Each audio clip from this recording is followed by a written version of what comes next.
I reunited with my friend Amanda for the first time in 23 years, and we were laughing and chatting while looking at pictures of my newborn first grandchild. Here's a picture of my grandchild right after she was born. Isn't she adorable? She's really cute, but she doesn't look much like you, does she? Maybe it's because my daughter takes after my husband, but don't you think her eyes look just like mine? I was thrilled to finally have the chance to brag about my long-awaited grandchild. But then, the next moment. Do you think so? I think she looks more like me than you.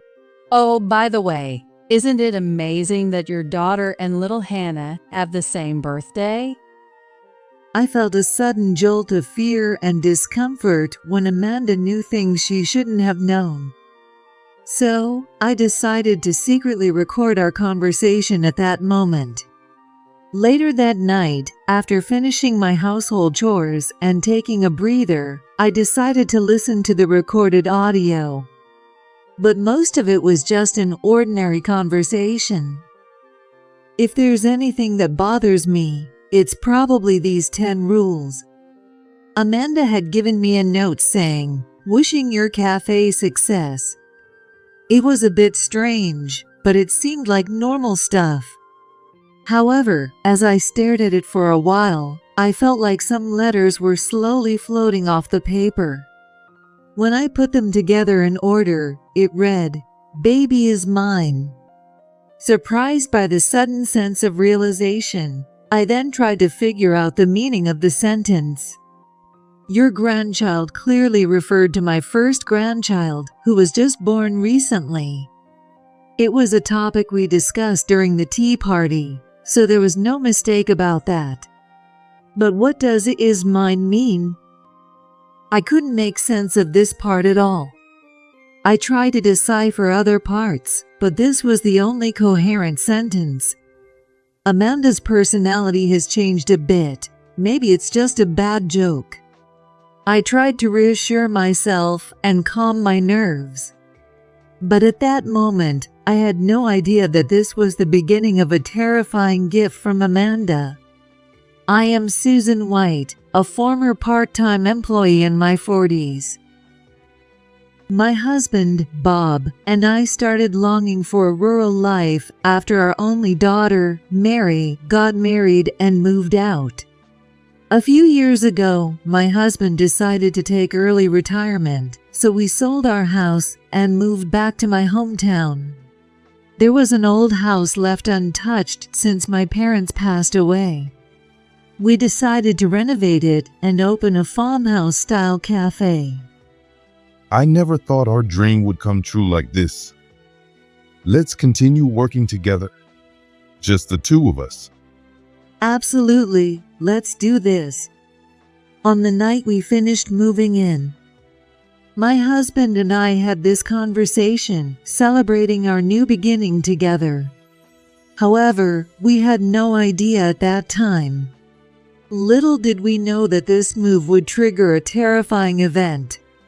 For a while after moving back to my hometown, we were busy cleaning the old house and working on the interior construction. One day, I noticed a letter in the mailbox, which was unusual. A letter? But this place is only meant to be a store, so we shouldn't be getting any letters here. Isn't it just an advertisement or a newspaper subscription? It's true that when someone moves into an empty house, things like that are often delivered. However, the letter in the mailbox was clearly not one of those. It's addressed to me, but there's no address on it, and this envelope doesn't even have a stamp. The more I looked at it, the more suspicious it felt. Nervously, I opened the letter, a cold chill creeping down my spine as I feared the unknown. But the moment I read the letter, that fear instantly turned into joy and nostalgia. No way, I can't believe it. Look, Bob. What's got you so worked up? It's a letter from my best friend Amanda. She moved back here a few years ago too, and she wants to meet up again. Amanda? Oh, you mean the one who was with you through high school? She even came to our wedding, didn't she? Yeah. After that, we both got busy and lost touch before I knew it. The Christmas cards started coming back undelivered a long time ago, and we fell out of contact. Now that you mention it, I remember. The cafe's opening preparations are going well, so you should go see her whenever you want. Thanks, Bob. I'll get in touch with her right away. I first met Amanda when I was in the 2nd grade. She had moved to this town because of her parents' work. Amanda was a quiet and reserved child back then. So she often stayed by herself in class, always looking a bit lonely. I was curious about Amanda, but I couldn't find the right moment to talk to her. The thing that brought us together. It was a pencil featuring a popular character at the time. When I saw her carefully putting that pencil into her case, I thought it was the perfect chance and spoke to her right away. Oh, I have the same one. Do you like it too, Amanda? Oh yeah. It's my treasure. Really? Hey, I have a ton of stuff like that at my house. Want to come over and see it? Can I come to your house? Of course. I'm Susan. Nice to meet you. Nice to meet you. Since that day, we were best friends. Even if we weren't in the same class, we spent almost all our time together outside of lessons. We even promised to go to the same college. But then, in the summer of our senior year in high school, Amanda's parents got divorced and she had to move far away. Naturally, she couldn't attend the college we had planned. I cried my eyes out as we said our goodbyes. We promised to meet again someday and exchanged contact information. Even after starting college, we kept in touch occasionally. But between school and part-time jobs, we never had the chance to meet again. We finally saw each other again at my wedding. There was so much I wanted to talk about, but Amanda couldn't attend the reception due to work. After that, I tried to arrange another meeting a few times, but our schedules just didn't match. Eventually, we lost contact. I never thought Amanda would reach out to me. I'm so glad we moved back here. A new chapter in life, and the reunion with a friend who had always been on my mind. My heart was full of happiness that day. The day of our reunion arrived, and I was feeling warm and excited. Amanda, over here. Susan, sorry, did I keep you waiting? Not at all. I just got here myself. Great. Then, let's go. It had been 23 years, and neither of us could hide the signs of aging, but I knew it was Amanda at first sight. It was because of her distinctive mole and the same shy smile she had always had. She looked a bit worn out at the wedding, but she seems healthier now. Back at my wedding, Amanda had mentioned she couldn't join the reception because of work. Although she was well dressed, she looked rather tattered. However, today, Amanda wore light makeup, her skin looked healthy, and she seemed full of life. Amanda must be living a happy life too. With that thought, I was looking forward to our conversation even more. But once we started talking, it was quite different from what I had imagined. First of all, Amanda hardly talked about herself. What kind of job does she have now? How does she spend her weekends? Does she have a family? She wouldn't answer any of these kinds of questions. And with almost every reply, she would say something to change the subject. Let's not talk about me. I want to hear about you, Susan. If she's not talking, maybe it's because she doesn't want to. Even though we were best friends, it's probably not easy to talk about sensitive matters with someone you haven't seen in 23 years. I felt a bit sad about it, but I kept my feelings to myself. So, as Amanda requested, I answered every question she had about my life. Your husband took early retirement, right? Does that mean he got a bigger retirement package? They say it's more than if you retire at 60, but when you think about life after quitting, it doesn't really feel like we gained anything. Oh, how's your daughter? Mary, wasn't it? She's doing well. Oh, actually, she got married last year. And just recently, my grandchild was born. Want to see a picture?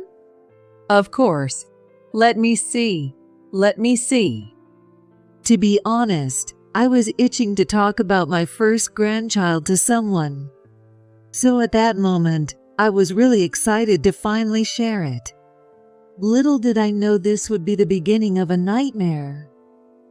This is the photo taken the moment my grandchild was born. Isn't she adorable?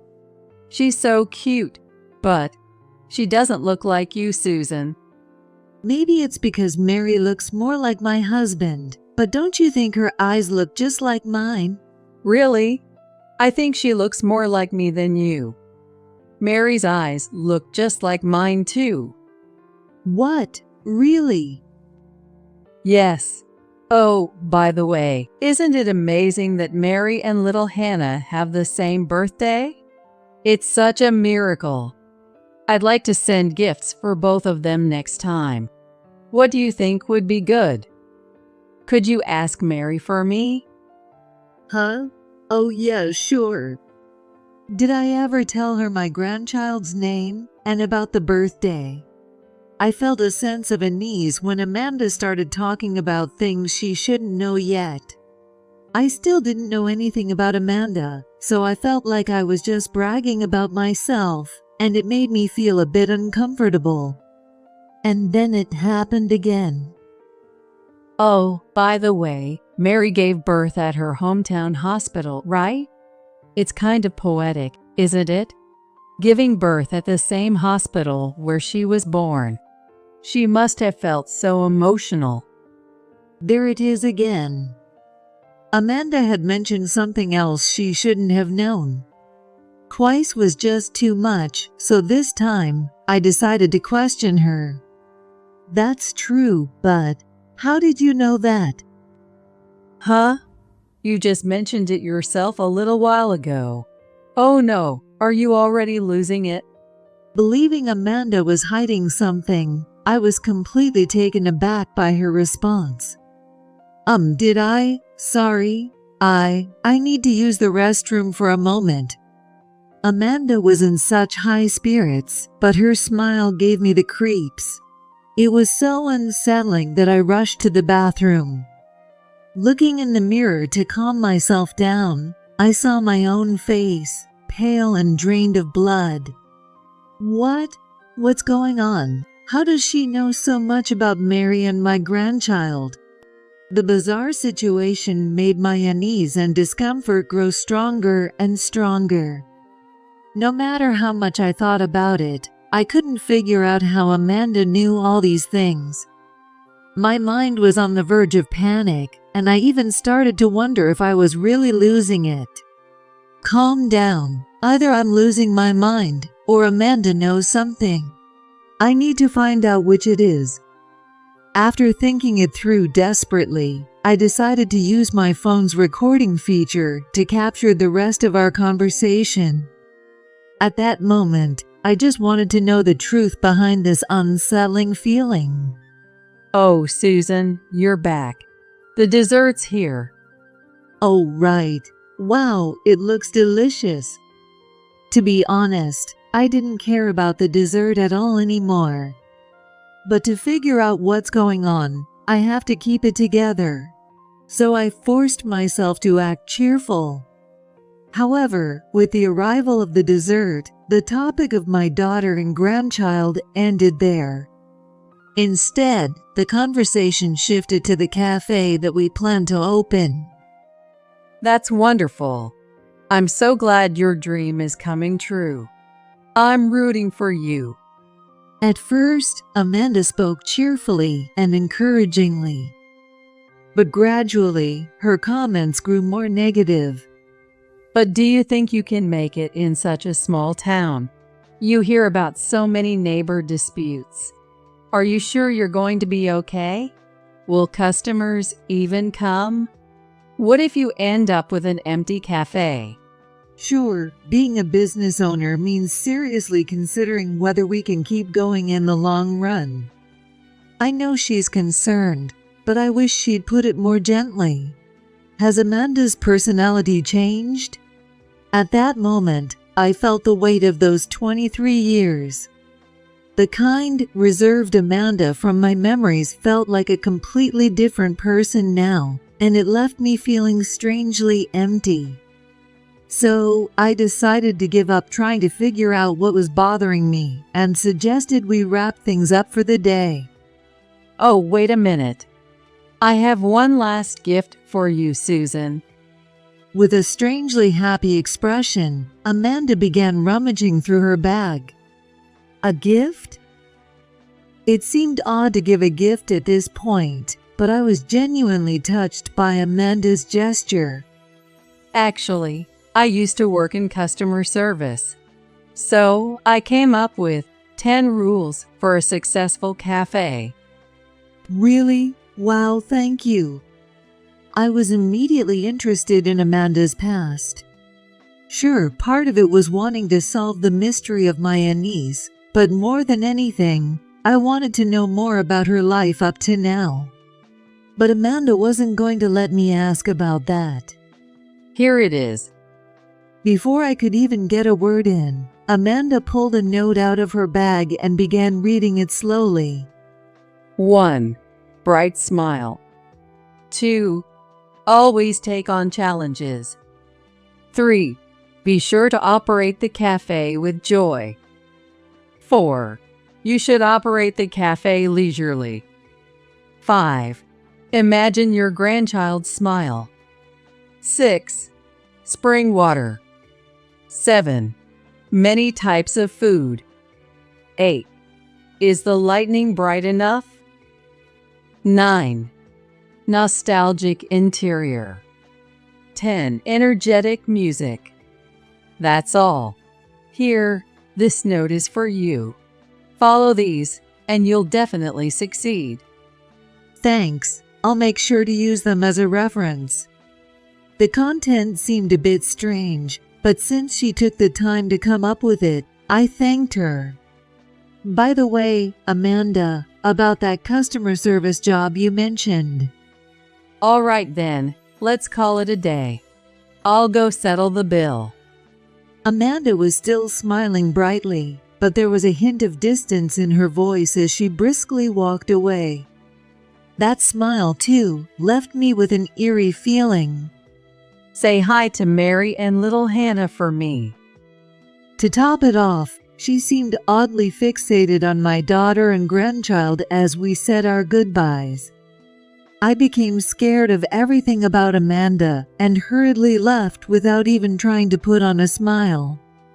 I'm home. Phew, I'm exhausted. Back home, I collapsed onto the sofa. Whoa, what happened? Did you have too much fun? Seeing how drained I was, my husband asked with a hint of humor. You know, it wasn't fun at all. Oh, by the way, Bob, did you ever meet or talk to Amanda after the wedding? Huh? No way. I don't even remember what she was like. Right. Have I been getting more forgetful lately? Like, not remembering what I said just a few minutes ago. Have I been doing that? Whoa, what's going on all of a sudden? Just answer me. Am I getting forgetful or not? Calm down. Sure, there's some forgetfulness with age, but nothing that extreme. What's gotten into you? Actually, I told my husband about what had happened today. but he just laughed and said, "Maybe you're just getting forgetful, Susan." You two had a lot to catch up on, so it's only natural to forget some things. Anyway, listen to this. It was a tough day today. What happened? When I went to the cafe to get ready for the opening, it looked like crows had scattered garbage all over the place in front. It was a mess. Oh, again? It's been like this since the day before yesterday, right? We haven't even put out any trash since we're not open yet. So why is there garbage scattered around every morning? Is it some kind of hangout spot for crows? We need to figure this out soon before it starts bothering the neighbors. Yeah, you're right. At that moment, Amanda's words about neighbor disputes flashed through my mind, and a wave of anxiety about the future of the cafe hit me. No. It hasn't even started yet. Why am I getting worried now? I tried to snap myself out of it and decided to make some sample cafe menu items for dinner to take my mind off things. Later that night, after finishing my household chores and taking a break, I decided to listen to the recording from today. But honestly, since the conversation about my daughter had already ended, it wasn't very helpful. If anything, it's just this list of 10 rules. I stared intently at the note Amanda had given me, repeating it over and over in my mind. Suddenly, I felt as if certain letters were starting to float off the page. They were all the first letters of each rule. When I connected them, it spelled out, "Baby is mine." Surprised by this sudden realization, I began to ponder the meaning of the sentence. Baby must refer to Hannah. But "is mine" made no sense at all. I tried other combinations of letters, but only the first letters formed a coherent sentence. I thought so hard about it that I even considered it might be a kidnapping threat, but that seemed way too far-fetched. I decided to stop thinking about it for the day. For now, let's just get some sleep. With that thought, I closed my eyes, but I couldn't fall asleep easily that night. The next day arrived. Once again, there was garbage scattered in front of the cafe. To make matters worse, there was a note near the scattered garbage bags that read, "Follow the garbage disposal rules." It's not even our trash. This is going to ruin our reputation before we even open. For my husband, who was working so hard to make our dream a reality, this trash incident had become the top priority that needed to be resolved urgently. So, we changed our opening preparation plans for the day and focused on tackling the garbage issue. Since I was still tired from the previous night's lack of sleep, I decided to rest at home for the day. However, being alone made me dwell on Amanda, so I couldn't even nap. Before I knew it, I had spent hours staring at the list of 10 rules. Maybe I should just meet Amanda again and talk to her. I had just opened my phone to send her a message when it hit me. Oh, now I remember. I noticed that Amanda had included her social media profile link in her latest message. She suggested we exchange social media accounts. I had a gut feeling that I might discover the source of the unsettling feeling, so I accessed Amanda's profile. The first thing I did was check her profile. Ah, I see. Amanda lost her husband quite a while ago. That's why she doesn't want to talk about her family much. Knowing a bit more about Amanda's past gave me a glimmer of hope. But most of her posts were just pictures of desserts or lunches. Maybe the meaning is in the text, not the pictures. Thinking that there might be hidden meanings in the text, like with the list of 10 rules, I spent the next 5 days carefully reviewing all her posts. But there were no posts that resembled that mysterious note. So next, I turned my attention to her social connections. Maybe someone in her circle works at the hospital where Hannah was born. With that thought, I started checking each account one by one from the top. It didn't take long to find a suspicious account. It had the exact same icon as Amanda's, but in black and white, and the name Michelle. This person must be her accomplice. At that moment, I was filled with hope that I was finally uncovering the truth. It had been about a week since my meal with Amanda. "All right, Michelle, show me the truth." With the feeling of finally reaching the finish line, I accessed Michelle's account. What is this? However, Michelle's social media page had no images or even a profile. The only clue was a few posts that looked like diary entries. For now, let's take a look inside. I didn't have high hopes, but as soon as I started reading the first post, I was filled with fear, and my body began to tremble uncontrollably. The post began on the day I had tea with Amanda. This was the entry for that day. Today, I met with S for the first time in ages. As always, she was condescending and just bragged about herself. It was so annoying. She happily showed off pictures of her newborn grandchild. But that baby is actually my grandchild. S has no idea. She's so pitiful. From this, it became immediately clear that Michelle was Amanda. I had only heard about them in rumors, but this must be what they call a secret account. It seems I was the only one who thought we were still on good terms. The hidden truths were so overwhelming that I was in shock. At the same time, I stumbled upon something that made no sense. That baby is my grandchild. S has no idea. She's so pitiful.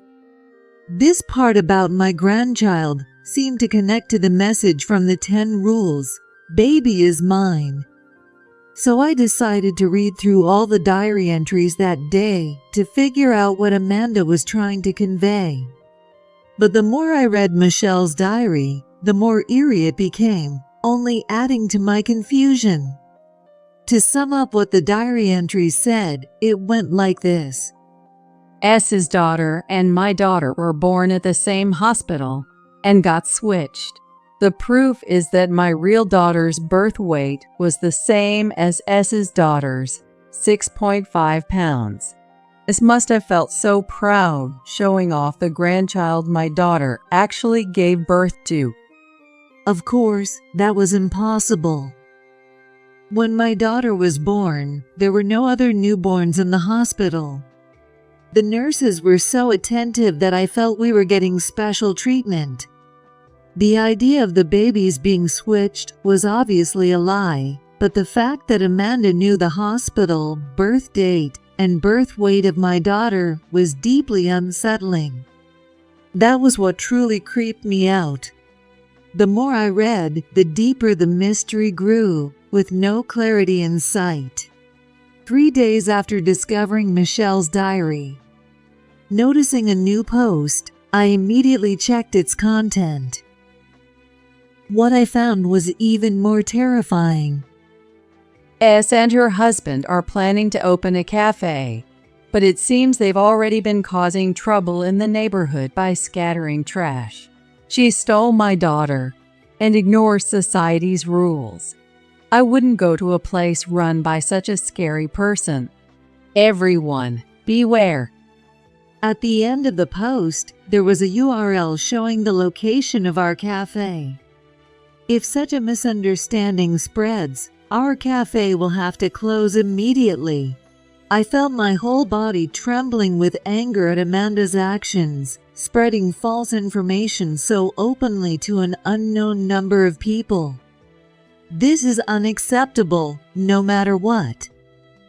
At that moment, I resolved to confront Amanda head-on. 4 days later, I called Amanda out again. She showed up at our meeting place with the same cheerful smile as before. She looked like a friend looking forward to seeing me. But I knew the horrifying truth hidden beneath that smile. This Michelle person is really you, Amanda, isn't it? Why are you spreading these lies on social media? Delete them right now. I couldn't hold back my anger, and my tone was quite harsh. But for some reason, Amanda just laughed, seeming to enjoy my outburst. What's so funny? This isn't a joke or a game. Well, it's just that I've never seen you so mad before, Susan. You look so ugly when you're angry. I just couldn't help but laugh. Amanda's irrelevant and rude comment left me stunned. She just laughed, then casually started sipping her coffee. Well, you figured it out quicker than I thought. I expected it to take longer. Maybe those 10 hints helped. I was shocked by the difference in how we were feeling, but it helped me regain my composure. I explained to Amanda that there were no other newborns in the hospital when Mary was born, and I asked her once more to delete her social media posts. However, Amanda flatly refused to delete the posts. Not only that, but she began making outrageous claims. Yes, I wrote lies. They weren't born at the same time. I actually snuck into the hospital and swapped your daughter with mine. The outcome is the same. The child you thought was yours is actually mine. That's impossible. Stop lying and tell me the truth. Impossible or not, that's the truth. Let me ask you this. How do you think I know about the birth? It's because I swapped them. You had no idea you were raising my child. Serves you right. Amanda said this with a smug look on her face and laughed triumphantly. I could only turn away from the reality before me, my shoulders slumping.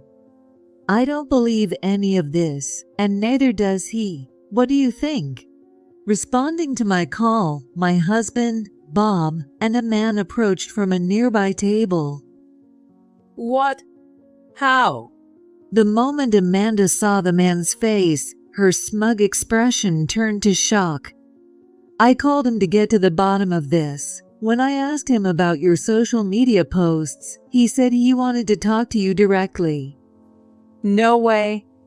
Henry, why are you here? That's my line, Mom. No, it wasn't that I was devastated by the idea of my daughter being switched. What crushed me was the fact that someone I trusted and wished to see again, my friend Amanda, hated me so much. Henry, you knew Susan. No, I didn't. I got contacted by them about this situation. Mom, why would you lie like this? It's not a lie. I never told you, but you actually have a sister. That can't be true. You told me, I can't have any more children, but I'm happy because I have you. That's, well, the stork brought her. Mom, this is such an obvious lie. What are you trying to achieve? Henry's raised voice seemed to shrink Amanda, who suddenly appeared like a completely different person. After finding Michelle's diary on social media, I continued looking into Amanda's connections. That's how I found her son, Henry, and reached out to him. To be honest, I didn't expect much and thought that reaching out of the blue would probably be ignored. I've actually been worried about my mom's strange behavior lately. However, Henry reached out to me proactively. With this strong ally, we met with Henry before confronting Amanda to confirm the facts. The truth we uncovered was unexpected.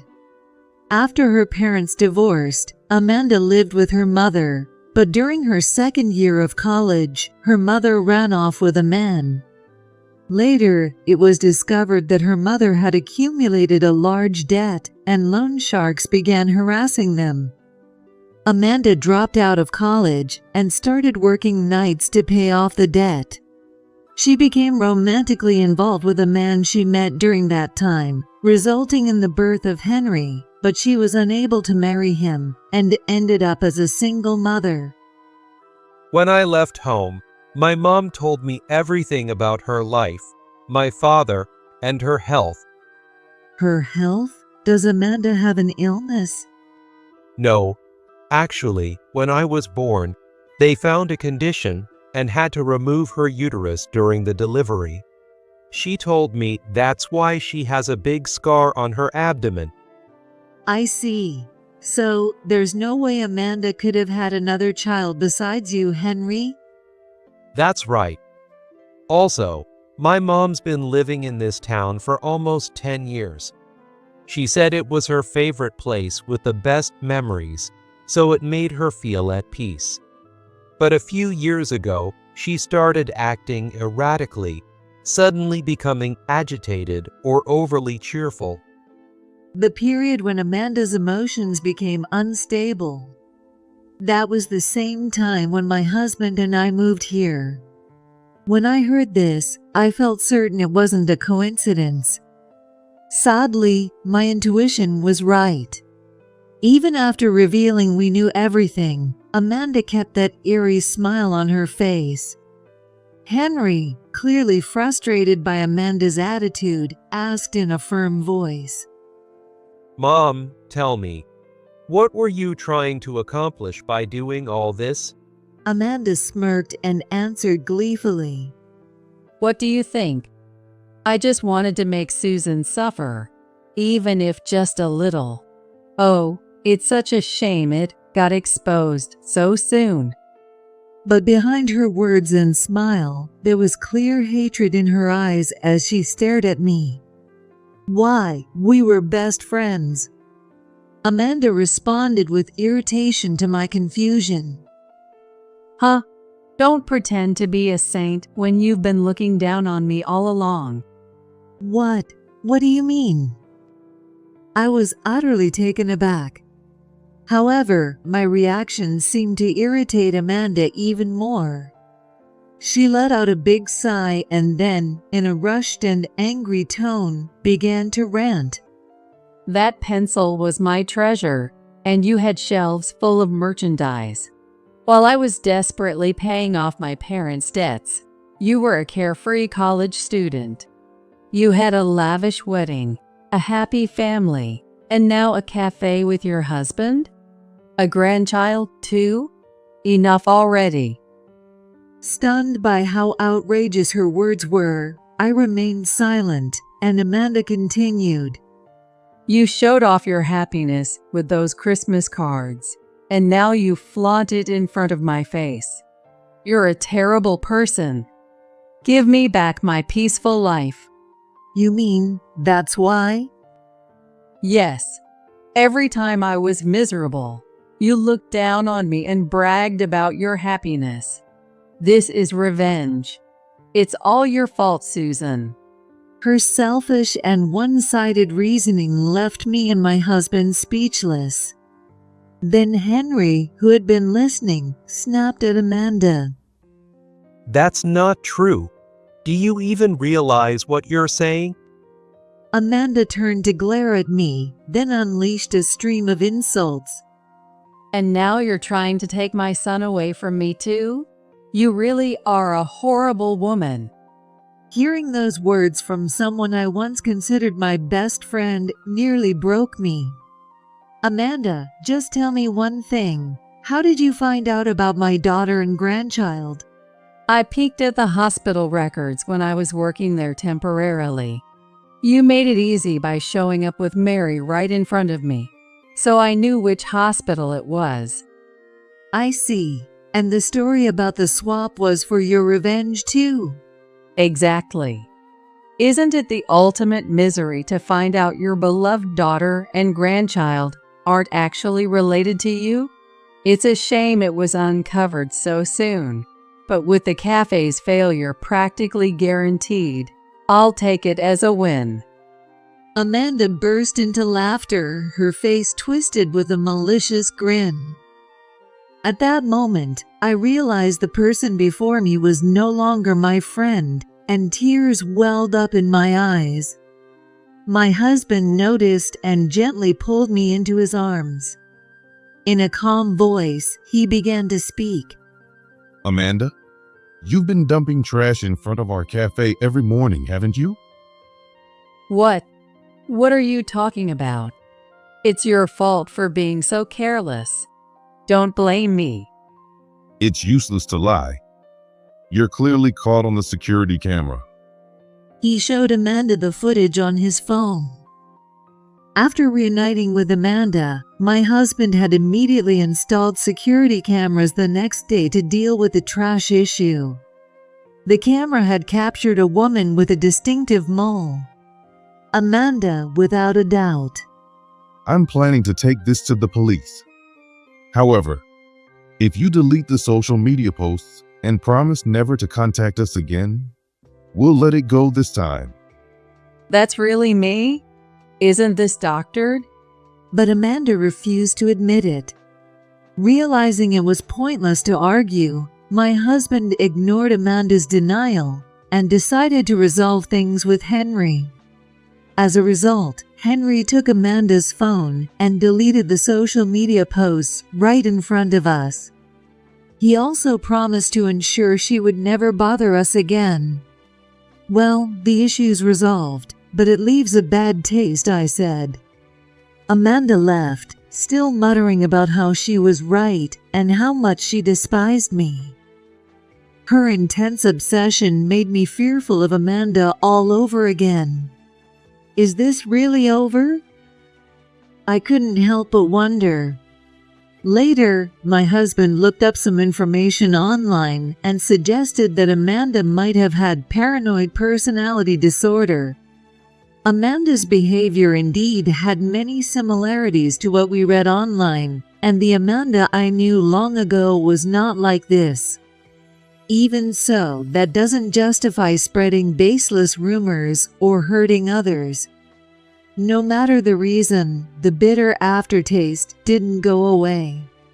One day, as we were preparing for the cafe's opening with these heavy thoughts on our minds, another letter arrived in the cafe's mailbox. It was from Amanda. For a moment, my heart skipped a beat, but seeing that this time there was a stamp on it, I realized it had been sent from somewhere far away, which brought me some relief. What could it say? I'm scared to read it. I didn't have the courage to read it alone, so my husband and I read the letter together. Inside, it was filled with harsh words, written with an aggressive hand. Amanda ranted about how she was hospitalized with a terminal illness, and not even her son would visit her. And just like before, she blamed everything on me. It was unfair, she thought, that I was the only one who got to be happy. What if she comes back to cause trouble after being discharged? The fear of that possibility made my spine tingle as the memories of the past returned. However, my husband quickly found out that there was no need to worry. It turned out that Amanda was hospitalized in a facility specializing in end-of-life care. In other words, her illness was beyond treatment. I was heartbroken over the tragic fate of someone who was once my best friend, but realizing that I no longer had to fear going through that again brought me a sense of relief, leaving me with complicated feelings. With those mixed emotions, the cafe's opening day finally arrived. As friends from the community and neighbors streamed in, my daughter Mary came by with her husband and our grandchild. Dad, Mom, congratulations on the opening. Thank you all for coming today. Please, make yourselves comfortable. Thank you. Oh, and here, this is a gift from us to celebrate the opening. Mary handed me a large paper bag. Wow, thank you. Can I open it? Of course. Excitedly, I opened the bag to find a cute teddy bear inside. Its paw was embroidered with Mary's birth date and birth weight. Mary, is this? You mentioned wanting one of these a while ago. You've seemed a bit down lately, so I went all out. Please, take good care of it. It was an original bear that was popular long ago, made to commemorate a child's birth. This teddy bear wasn't just embroidered, it was also made to match the baby's birth weight. Holding the bear, you could feel the weight of your newborn child, bringing back memories of that precious moment. I'm so glad this child is mine, truly glad. As soon as I felt that, tears began streaming down my face. You're so happy you're crying? I'm glad. Mary said this with a joyful smile, hugging me. One of the customers, seeing this scene, said, "Congratulations on the opening," prompting a warm round of applause inside the cafe. I'll never forget this tear-blurred scene. I have so many people around me, I thought, feeling incredibly reassured. There might be more unimaginable hardships awaiting us in the future. But I knew that my husband, Mary, and all of our friends would continue to support me. So I decided to move forward without fear. That's what I resolved to do.